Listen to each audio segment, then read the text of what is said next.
Welcome to Daily Digital Reflection. In this video, we explored Chapter 1. We are addicted to distraction, and we're diving into the heart of our digital addiction and its spiritual consequences. And beyond the consequences of spiritual, its consequences professionally, personally, in our communities. So we'll be reading a lot from the book 12 Ways Your Phone is Changing You. It's just so good not to share. So let's get started. First and foremost, did you know that we check our smartphones about 81,500 times a year? That's once every 4.3 minutes of our waking life. And it's no wonder we're addicted to distraction. So, in the beginning of this chapter, it says, the impulse is not hard to understand. Our lives are consolidated on our phones, our calendars, our cameras, our pictures, our work, our workouts, our reading, our writing, our credit cards, our maps, our news, our weather, our email, our shopping. All of it can be managed with state-of-the-art apps in a powerful little device we carry everywhere. Even the GPS app on my phone, which guided me to a new coffee shop today, possesses 30,000 times the processing speed of the 70-pound onboard navigational computer that guided Apollo 11 to the surface of the moon. Just think about that for a second. It processes 30,000 times the processing speed of the 70-pound onboard navigational computer that guided Apollo 11 to the surface of the moon. This thing right here is more powerful than us getting us to the moon. That's wild. So it's no wonder we habitually grab our phones first thing in the morning, not only to turn off our alarms, but also to check email and social media in a half-conscious state of sleep inertia before our groggy eyes can fully open. I don't know about you, but I've been there before. I'm sure a lot of us have. I'm sure a lot of us still are there. Be honest with yourself. Is your phone the first thing that you grab in the morning? And not just to turn off your phone and turn off your alarm, but to start scrolling on all of the notifications that you have? I've been there before. That's a really hard one to break because we are consuming that first thing in the morning. And let's be honest, for a lot of us, the last thing at night. I'm no stranger to this instinctive phone grab, but I wanted to see if others shared this pattern. So I surveyed 8,000 Christians about social media routines. More than half of the respondents, 54%, admitted to checking a smartphone within minutes of waking. When asked whether they were more likely to check email and social media before or after spiritual disciplines on a typical morning, 73% said before. 73%. I am so sure that this number has increased. This reality is especially concerning if the morning is when we prepare our hearts spiritually for the day. Our phones are addictive, and like addicts, we seek hits immediately in the morning. And yes, there's an app for that. So again, this book was written in 2017. Facebook was the platform of the time. And so it talks about how many users are on Facebook. And if you check it every day, then you join more than 1 billion people with the same compulsive routine. 1 billion people. You know what? I think the number has increased since then. I believe it's 3 billion people on Facebook now. And there's like 6 to 8 billion humans in the world. That's crazy. The Facebook uptick coincides with a spike in mobile technology and a spike in users who are adopting smartphones into every open moment of their lives. It travels with us everywhere, and it's making us addicts of us all. Few of us can stop ourselves. And I hope you know you're here because I want you to be a part of the few. And I'm being fully transparent with you. I would not be encouraging you to be a part of the few if I wasn't one of them too. So just know that you're not alone in this process. So just know that it warns that Facebook addicts, unlike compulsive drug abusers, have the ability to control their behavior, but they don't have the motivation to control this behavior because they don't see the consequences to be that severe. And that's the whole point of this course is for me to give you moments of reflection to realize the consequences of these digital habits that we have. And now if we're not mindful about it, there will be consequences, and there already has been consequences. I'm curious for you to answer the question, what consequences have you already experienced because of your digital device? Let's be real. Some of us have gotten in car accidents. Some of us have broken off with relationships.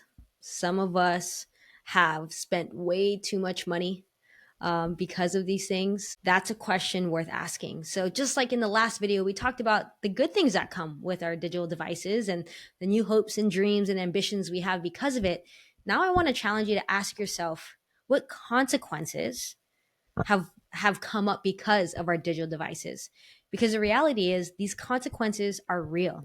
As digital distractions intrude into our lives at an unprecedented rate, behavioral scientists and psychologists offer statistical proof in the study after study. The more addicted you become to your phone, the more prone you are to depression and anxiety, and the less able you are to concentrate at work and sleep at night. Y'all, it's 2023, 2024 in the time of this recording, and we have seen the effects of this. It's been 7 years since the writtenness of this book, and we already know, and we're already talking about it, that depression and anxiety is rampant. And not only are we, of course, less concentrated at work and sleep at night, okay, y'all, we need to think about this. Like, working is a good portion of our life. It's like a third of our life, right? And then sleeping is another third of our lives. And then the rest third of our lives, we are on our devices. You see why I'm creating this course now? I'm just like, if a third of us have to be at work on these devices and a third of us are going to be sleeping, you know what I mean? And then what are we doing with the other third of our lives? And I just can't help but think that we're just completely missing the whole point. We're missing out on living life because of these devices. And it's just like in a blink of an eye, it's going to be gone. And so I just want to have the honest conversation with you that we don't have a lot of time here, so it's like, that's something to consider. So digital distractions are no game because we are all so interconnected. Hundreds of people, friends, family members, and strangers can interrupt us at any moment. And when we are bored, with the flick of a thumb, we can skim an endless list of amusements and oddities online. Like I shared in the last video, how many moments are missed because of our phones? The psychological and physical consequences of our digital distractions are interesting, but this book will instead focus on the spiritual dimensions of our smartphone addictions. Consequences almost entirely ignored in many Christian articles and books. As we progress, I will point out some scientific findings, but only as a turnstile for us to move the discussion from biological effects of our screen habits and into the more important discussion of the spiritual push and pull between our online actions and the infinite consequences of our device behaviors. So again, y'all, I'm not here to say like, hey, you need 8 hours of sleep and that you need like, screen time on all these things. I'm just going to fall in line with this book. You will already know, you are already experiencing the effects of our devices and what it's doing to our health. And so I love this posture because we're going to just be talking about exactly what he's saying, the spiritual push and pull between our actions and the consequences for later on. And so regardless of your beliefs and your religions and your ideologies and your thoughts and all those things, like if you just kind of take a look of where we're at in humanity, it's pretty tumultuous right now. There's a lot of things that are going on, but a bigger question is, and also just kind of look at the flip of the coin, there's also a really big push for spirituality and to some extent, whatever you believe. I don't care if it's astrology, I don't care if it's crystals and stones and tarot cards or like whatever the case. I'm not here to say anything about those. I just know that as humans, there's been us asking a bigger question of this life. And so again, regardless of your belief system, this is coming from this particular angle, but you're smart, you're mature, and you can take a step back and reframe it in what makes most sense to you. I personally think we're talking a lot about the same thing, just with different language and words. So just know that again, as we continue to go through this book. So he asks these big three spiritual questions. Why are we lured to distractions? Two, what is a distraction? And most foundationally of all, what is the undistracted life? Yeah, that's a huge question.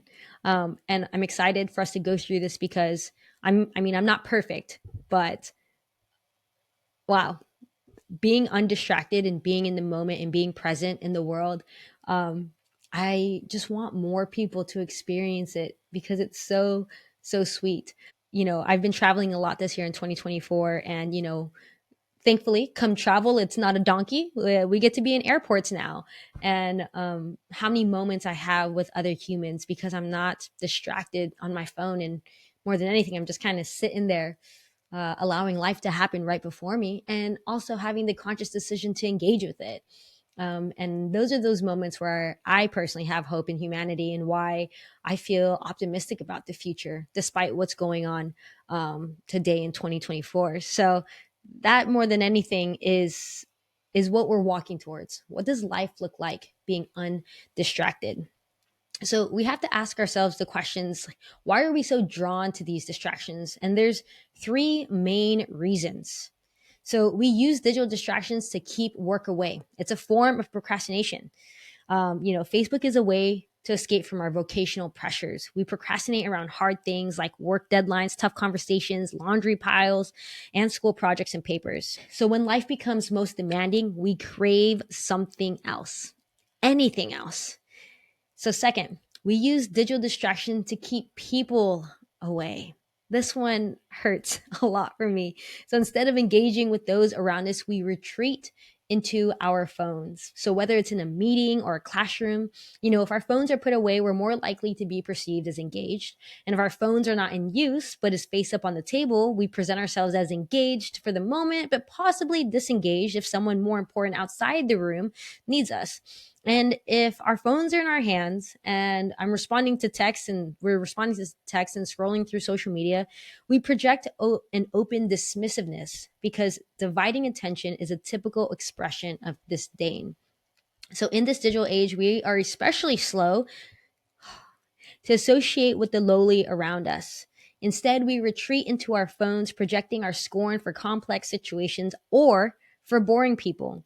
In both cases, when we grab our phones, we air our sense of superiority to others, often without even knowing it. And someone who was a barista for almost a decade, I saw this all the time. And I mean, we do it now, right? You put in your first thing in the morning, you've already grabbed your phone, you turned off your alarm, you've already been scrolling on social media and catching up on all your notifications, and then you get your cup of coffee, depending if you like to make it at home or you like to go to a coffee shop and want to treat yourself in the morning, or unfortunately, as it's another addiction, it is a part of your morning routine. But as your barista for a very long time, I would just witness people, right? I mean, first off, don't even get me started on being at the register and having to take your order. My goodness, you're like a walking zombie at that time. Um, and then while you're waiting in line, okay, and then now maybe you're an afternoon customer, while you're waiting in line, you're missing out on life that's happening around you. Beyond me being the barista behind the counter and behind the bar and serving your coffee, but also the amazing humans that are also looking down at their phones. And I see it. I see it and I observe it. I see people, they kind of look around to see who to engage with, if there's potential engagement. And because everyone's looking down at their phone and there's no potential engagement, the person takes out their phone so that they can also put an air of superiority amongst the people that they're around in that moment. And so that's just something I want you to consider and to take into consideration when you're waiting in line at the grocery store, when you're waiting in line at the coffee shop, when you're waiting in line for the bus. Like, the moment we pull out our phones, it communicates and non-verbally communicates to people that you're not important and that I'm superior than you and that you're actually boring. And that's disheartening. For me, those I stayed in the coffee shop and customer service industry for so long because I loved the moments of connection with customers and with my fellow baristas. Like, those moments where you can't capture, even if you wanted to, you wouldn't be quick enough to press record. And so that's just something I want you to think about when the next time you pull out your phone, that we are airing a sense of superiority to others without even knowing it. So think about that. Number three, we use digital distractions to keep thoughts of eternity away. Oof. I have to read this because it's so potent.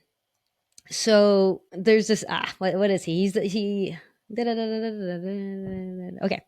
Perhaps most subtly, we find it easy to fall into the trap of digital distractions because in the most alluring new apps, we find a welcome escape from our truest, rawest, and most honest self perceptions.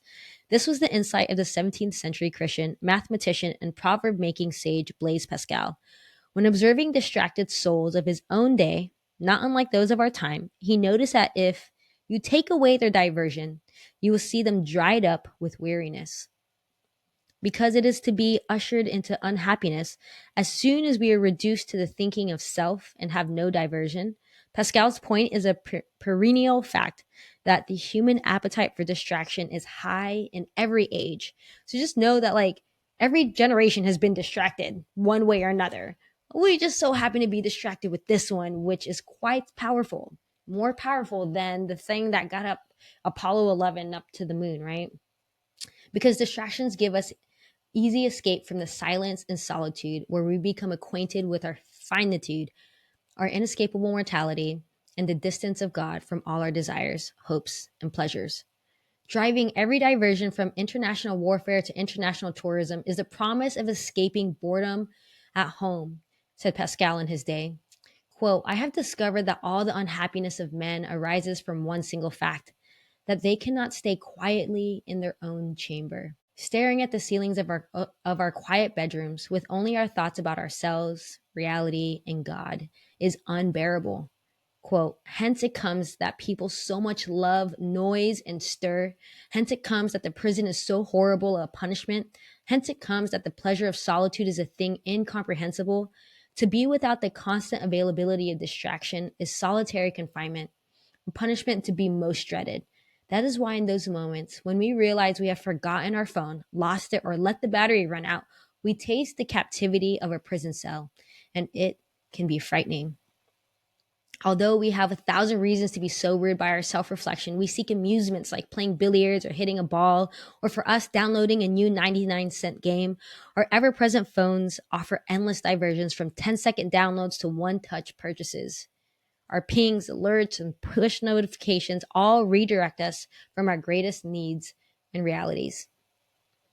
The Pascal of our generation puts it this way, quote, we run away like conscientious little bugs, scared rabbits, dancing attendants on our machines, our slaves, our masters, unquote. Clicking, scrolling, tapping, liking, sharing, anything, quote. We think we want peace and silence and freedom and leisure, but deep down we know that this would be unendurable to us.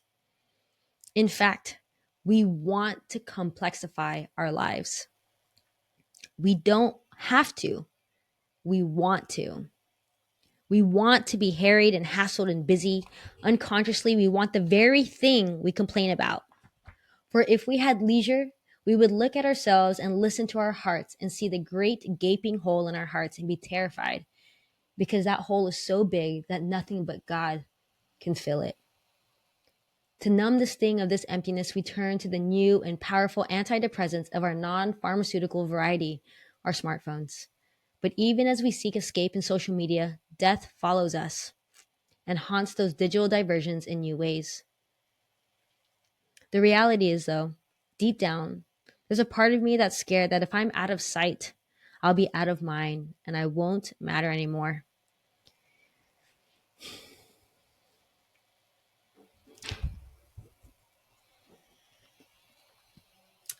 Back in 2018, I moved to Tucson, Arizona. I call it a place such as fill in the blank of Arizona. And let's just say my least favorite place of the three major cities in Arizona. And, that was a time where people call the dark night of the soul.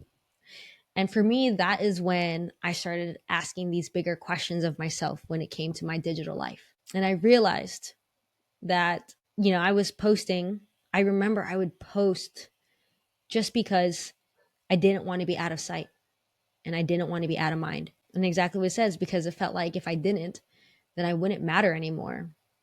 And for me, that's such a deep, deep fear, So much so, just to put myself out there and be transparent, so much so, I'm not sure, when we were on social media, we were getting our first like Hotmails and our first Yahoo emails. My username was Unforgettable Short, and I got it from Nat King Cole's song Unforgettable.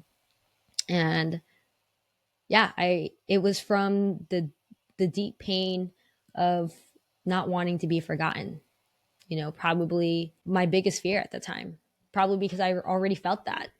And so moving away to a city, and that's a whole different conversation, but moving away to a city that was a new city that I had very little network there or community there. I remember just avidly posting because I didn't want to be forgotten from the people I made connections with in Phoenix. And so maybe that's something worth asking yourself. Do you post because you don't want to be out of sight and out of mind? And that maybe if you stopped, that you feel like people would forget about you? I know that's what it was for me. Something to think about. So, in a sense, this is one dimension of the looming fear of death that most of us in contemporary American society never want to wrestle with or name anymore. No, we don't. All of us find ourselves uncomfortably close to passing into the mystery of eternity, leaving this place and being forgotten in the only home we've ever known. So every day we jump back into the hamster wheel of our digital conversations and muffle the reality. The philosophical maxim, quote, I think, therefore I am, has been replaced with the digital motto, quote, I connect, therefore I am, leading to the status desire, quote, I am liked, therefore I am. But our digital connections and ticks of approval are flickering pixels that cannot ground the meaning of our lives. And yet I seek to satisfy this desire every time I cozy up to the Facebook bar stool, or to the Instagram bar stool,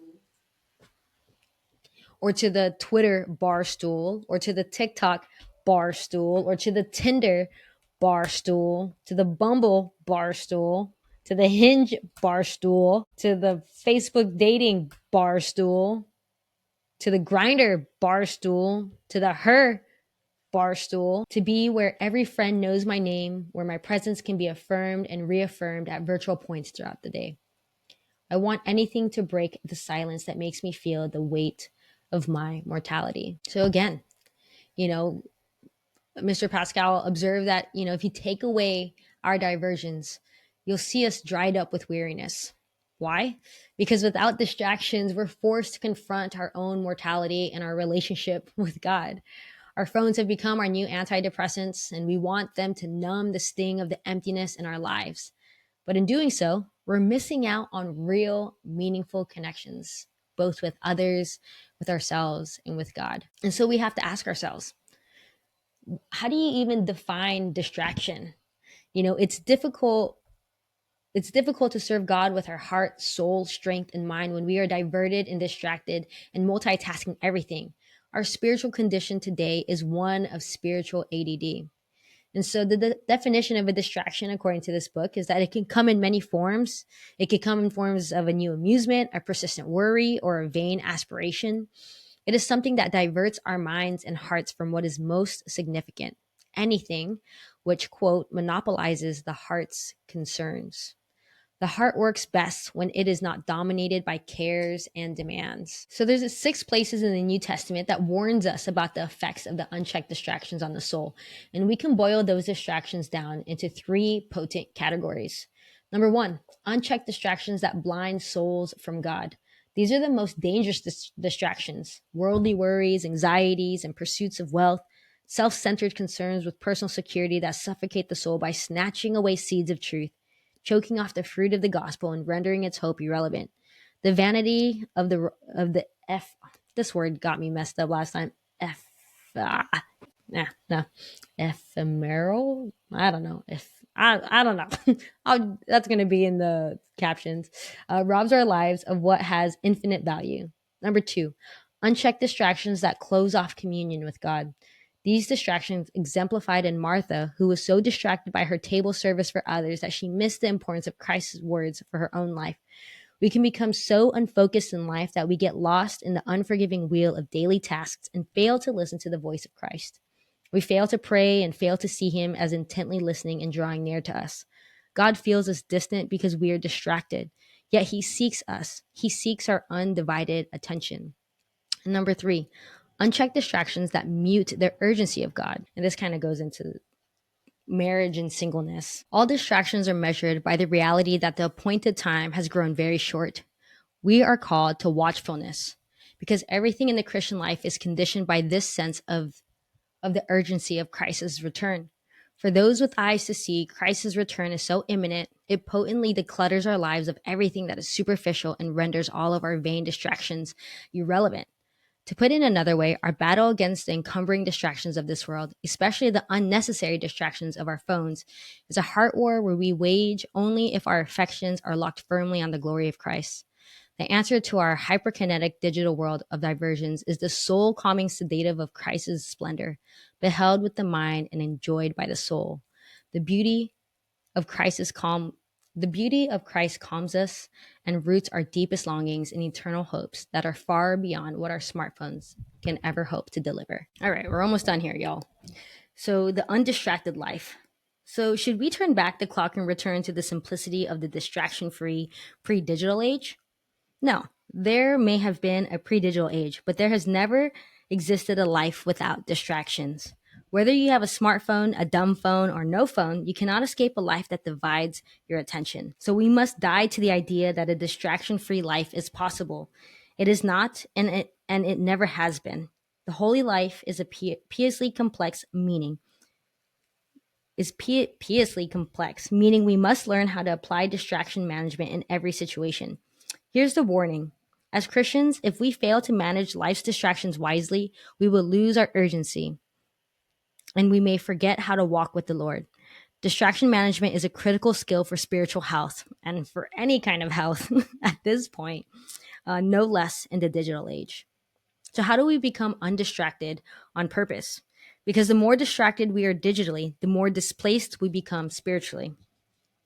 And the ease and immediacy of social media is no match for the patient labor of prayer, and the neglect of prayer makes God feel distant in our lives. So, as in every age, God calls his children to stop, study what captures their attention in this world, weigh the consequences, and fight undistracted hearts before him. So, how do we even do this? Well, here's a few practical steps that I've done personally. So, the first and foremost that I've done is I had a perspective shift. Remember that time I shared with you back in 2018 when I was in Tucson, Arizona? That was the time where I started shifting my perspective and giving the world permission to set the tone of the day for me instead of God. So instead, I practice seeking God first thing in the morning and the last thing at night. And so again, the perspective shift is like the moment you grab your phone in the morning, okay, yeah, it's one thing to turn off your alarm. Yeah, because trust me, I've tried getting normal alarms and went trying to go analog in that, but those sounds are not great to hear first thing in the morning. It can be very alarming, literally alarming, and kind of put me in a state of fight or flight. So I still have my morning alarm clock on my phone. But I realized that if I start scrolling and checking my notifications, it's like I'm just literally allowing everyone else to tell me what's important for today, right? Especially if you're checking your emails, like whatever was sent to you yesterday after 5 p.m. is all of a sudden becoming a priority in your life. You know, someone else's, what do they say? Someone else's urgency becomes your emergency. And I was like, oh no, we're going to set a boundary on that, and that's the same with social media, right? Like, again, we talk about how, they're going to start telling us like what we want and what people are doing. And then we start falling into comparison, like all these things. I was just like, I cannot allow the world into my internal world first thing in the morning. I'm not going to let the world or anybody else set my priorities for the day. And so what I did instead of checking on my phone is that I just been practicing like to have prayer first thing in the morning and the last thing at night. And at the very least, just being grateful that I woke up that day. My goodness, how many people didn't get to see and open their eyes that day? So it's really, it's really, for me, it's really easy to practice that gratitude first thing in the morning and at least just saying thank you for another day. And yeah, it takes practice to not check your phone first thing in the morning. But that's the second thing I did is I started I started making those things in my life a priority that I wanted to make a priority. And one of those is my daily devotional, right? So, like, I may not get into everything else in my day or in my life, but, or for that day, but my daily devotional is so short that's like, gosh, if I can't even spend 5 minutes like of intentional time in this relationship with a higher being, like what am I even doing? And so there's this one song that really kept me in check and still keeps me in check. It says, if he, she, they, if they're not first, I'm already losing. Like, I didn't want to start my day losing because I got on social media or I started checking my emails or I started checking my text messages. Like, I already lost. Like, what? And it takes a lot for people, right, to reorient and get back on track. But that's how powerful this thing is. That's why it's a practice, you know? That's why I'm just like, I've spent so much of my life on it already, you know, and to continue to make way for it first thing in the morning and last thing at night, man, I was not in control. And so that's the second thing I do is I have a daily devotional. I stick with it for, you know, the few seconds it takes to read a paragraph, read a few of the verses. Like, that's now almost, that's bare minimum by the day. Like, if I can't get to everything else in my spiritual practice for the day, like my daily devotional is like bare minimum. And yeah, and just again being kept in check that if I don't make them a priority, that relationship a priority in my life, everything else is severed throughout the day, and that I'm already losing. And the last thing I did was creating do not disturb profiles. So if that's not something you know how to do, it's a quick Google search, but and a YouTube search. But also at the same time, it's something that I'll be teaching in my next course, Daily Digital Declutter 101. So my first digital or do not disturb profile is my personal one. And so it doesn't even allow any notifications in or any communications from anyone that needs my attention before 10 a.m. So if you're not in my favorites contacts or whatever it's called or specific contacts, you're not going to get through that digital do not disturb profile. So if that's something that you want to learn how to do, like I said, you can Google it. If not, you can also check out the new course that I'll be creating called Daily Digital Declutter. So those are three things that I do that are practical steps that I don't allow my phone to like interfere with like my spiritual life in that way. All right, let's wrap this up, y'all. So let's be honest. Our our digital addictions, if we can call them that, are welcomed addictions. The key is to move from being distracted on purpose to being less and less distracted with an eternal purpose. Our smartphones amplify the most unnecessary distractions as they deaden us to the most significant and important distractions, the true need of our families and neighbors. And so, again, the goal isn't to return to a pre digital age. It's to be able to use these tools in a way that enhances our spiritual lives rather than distracting them. And again, not just our spiritual lives, but just our lives in general. So, you know, as we're coming to the end of this chapter 1, I wanna leave you with this thought from Pastor Tim Keller. It's easier to post than to pray. So let's challenge ourselves to prioritize prayer, meditation, reflection, whatever works for you over our digital distractions.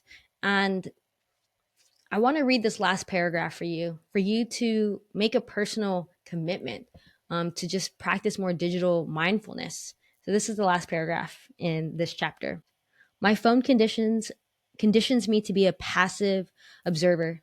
My phone can connect me to many friends, but it can also decouple me from an expectation for real life engagement. When I go into my social media streams, too often I use Facebook to insulate me from the real needs of my friends. Instagram becomes a safe and sanitized room where I can watch the ups and downs of others as an anonymous spectator with no compulsive impulse to respond and care in any meaningful way. And as I do, I become more and more blind to the flesh and blood around me. Y'all, we are missing out on each other for better and for worse. I'm just really trying to encourage y'all to look up more often. Just look up more often from this powerful, beautiful piece of device. So, your questions for today. I know today was a long one, but I literally I couldn't put it in better words. No amount of summary from ChatGPT or anything like that could have ever capture the importance of this particular chapter and to really set the tone for the rest of the chapters after this. So this is just chapter 1. um, and I hope that you took the time to really listen. If you want, go back and re-listen to it. Let me walk around with you, um, on your devices while you're going for a walk. And I also encourage you to go buy the book yourself, honestly. But let's get into the questions. These are going to be rapid fire questions. So just in your head while you're watching me, or if you just want to get out your journal, your daily reflection journal, and you can just put yes or no. Put yes or no based off of your intuitive answer. Don't think about it too much. Okay, so let's go. Number 1, does my smartphone habits expose any underlying addictions to untimely amusements? Number 2, do my smartphone habits reveal a compulsive desire to be seen and affirmed? Number 3, do my smartphone habits distract me from genuine communion with others and with God? Number 4, do my smartphone habits provide an easy escape from sober thinking about my death, the return of Christ, and eternal realities? Number 5, do my smartphone habits preoccupy me with the pursuit of worldly success? Number 6, do my smartphone habits mute the sporadic leading of God's Spirit in my life? Number 7, do my smartphone habits preoccupy me with dating and romance? Number 8, do my smartphone habits build up Christians in my local church? And not even just your local church, but what about your community? Does it build up others in your community? Number 9, do my smartphone habits center on what is necessary to me and beneficial to others? And number 10, do my smartphone habits disengage me from the needs of my neighbors God has placed right in front of me? So I encourage you, there's no right or wrong answer. It's just yes or no. And I encourage you that if one or two of those stood out to you, I encourage you to just go deeper about that. I know for me, number 10 was a big one.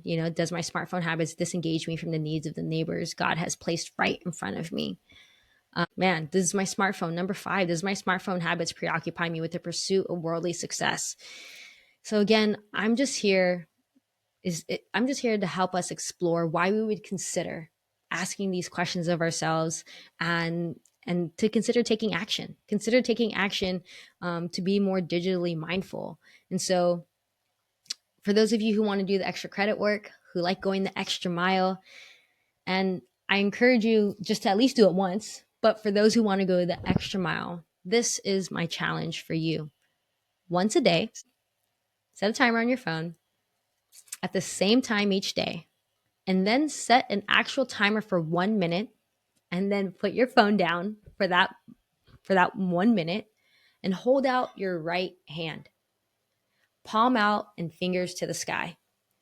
And imagine the timeline of history reaching a mile to your left and eternity to your right. Your time on earth intersects roughly the width of your hand, give or take. Nothing puts social media and smartphone habits into context like the blunt reality of our mortality. So let it sink in for a bit. Feel the brevity of life, and it will make you feel fully alive. So remember, this is challenge by choice. You get what you put in. And, as you continue to go through these videos, I'm sure that you're already having different kinds of conversations, not only with yourself around your digital life, but maybe with your family and your friends and your community. And I would hope that if you made it to this video and to the end of this video, that you are one of the few that are willing to go deeper to meet yourself so that you can meet others with where they're at. So again, make sure to take a moment to pause and reflect and really answer these questions. Again, if any of them resonated with you and you want to go deeper in them, go deeper in them. If you want to go deeper with all 10 of them, go deeper with all 10 of them. And so answer those questions before clicking on to the next video. Of course, for any updates regarding this course and other courses that I'll be releasing, make sure to join my newsletter at connectwithkshort.com/newsletter. And I just want you to know, this is a prerequisite to any of my courses. It's primarily a prerequisite to Daily Digital Declutter 101, which should be released by now by the time you're watching this, or if it's not, that's okay too. but there will be more updates as people will have different requests. So I want to make sure that you all get that information in the newsletter. Of course, for exclusive content, you can follow me on YouTube or Instagram at k.short. And if you want to connect with me on LinkedIn, you can find me at Kathleen Short. And again, share this mini course with loved ones and people you care about. And remembering that our presence is a present. And so that we can, and that we want to share this with them so that we can share our time together again. So thank you all. That is it for daily digital reflection in this video. So until next time, stay mindful of your digital habits and keep your focus on what truly matters. All right. See you in the next video.